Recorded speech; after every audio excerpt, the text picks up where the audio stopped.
a little much. Man, we finally got Spider-Man Brand New Day trailer. Finally got the Brand New Day trailer. I have seen it this morning when I woke up. I've seen it now twice. Actually, well, three times. Um, I watched it twice initially, and I watched it one more time before I left to go take the kids to school. Armand here for E equals MCU, and I just this is just all right. Deep breath. All right, this trailer, and this is just a reaction to the trailer. This is just a reaction to the trailer.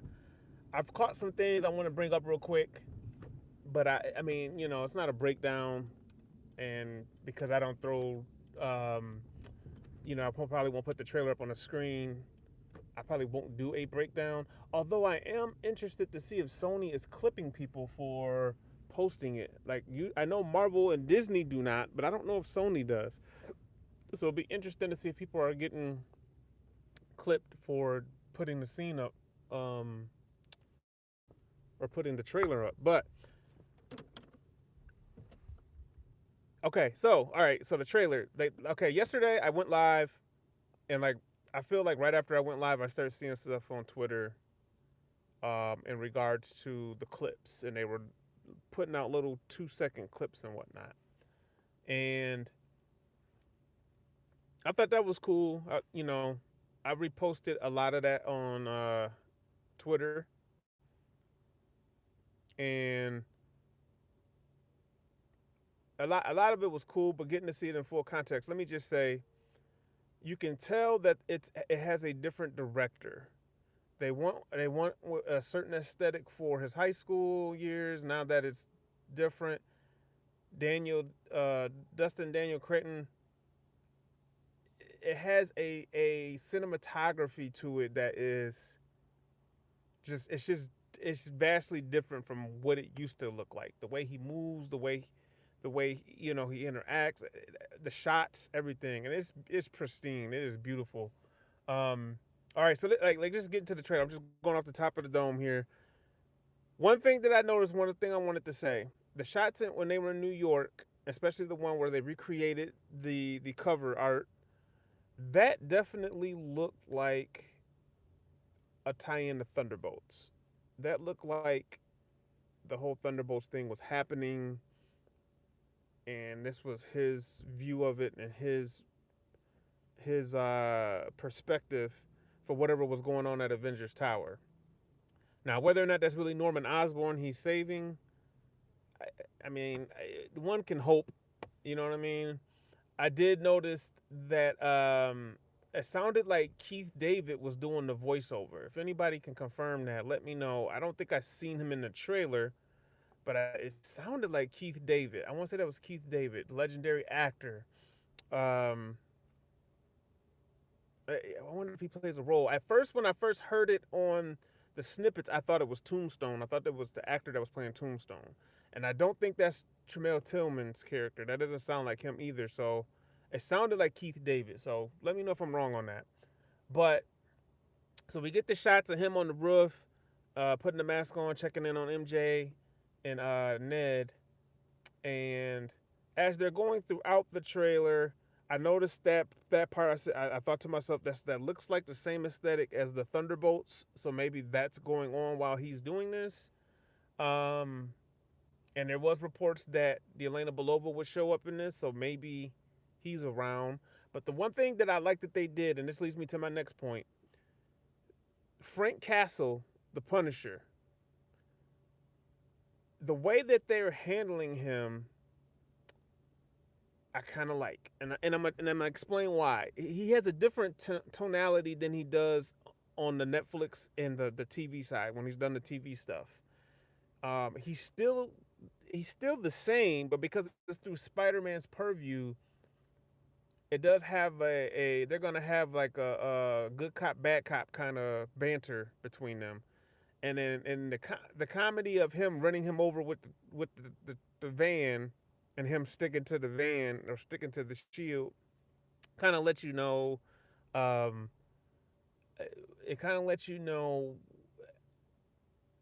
the relationship that they have.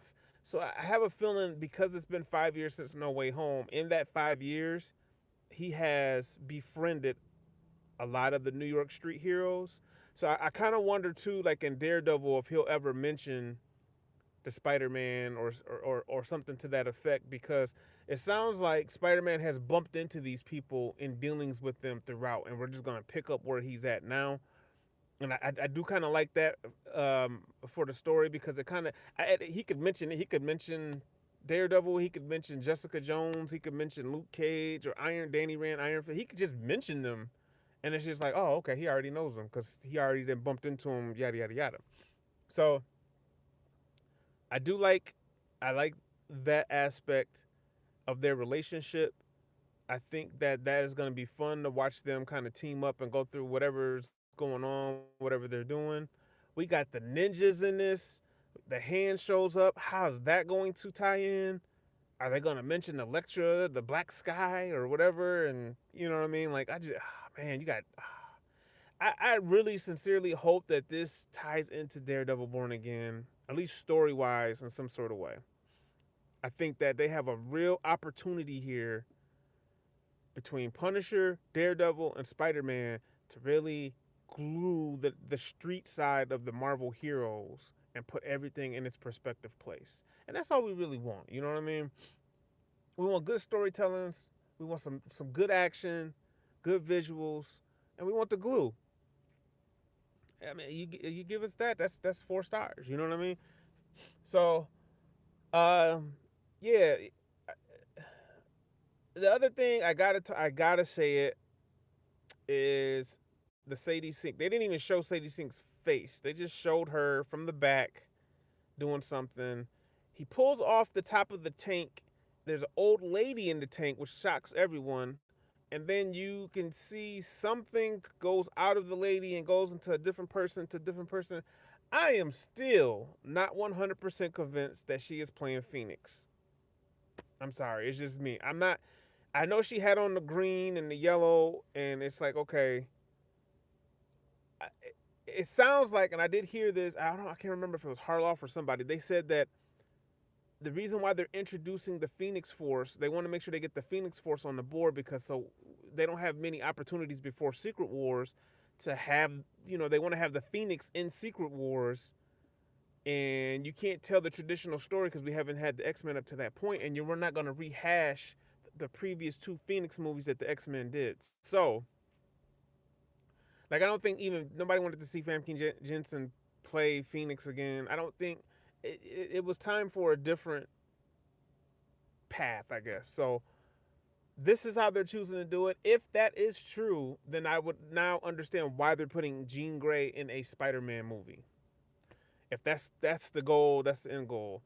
I don't know if I like the way they're handling it. Like the Phoenix Force, and maybe they edited this out, but they didn't show like a ball of fire going from each person to person, like, and I'm just used to the cartoon. Like if the Phoenix Force left or came, you'd always see, the fiery bird, and then if it was going from person to person or something like that. But it's a take, so it's like, we got to see how this goes. If that's who she's playing, I'm still not 100% convinced that's who she's playing, especially based off of that part of it. I'm not sure, but anyways, y'all, let me know how you feel in the comment section.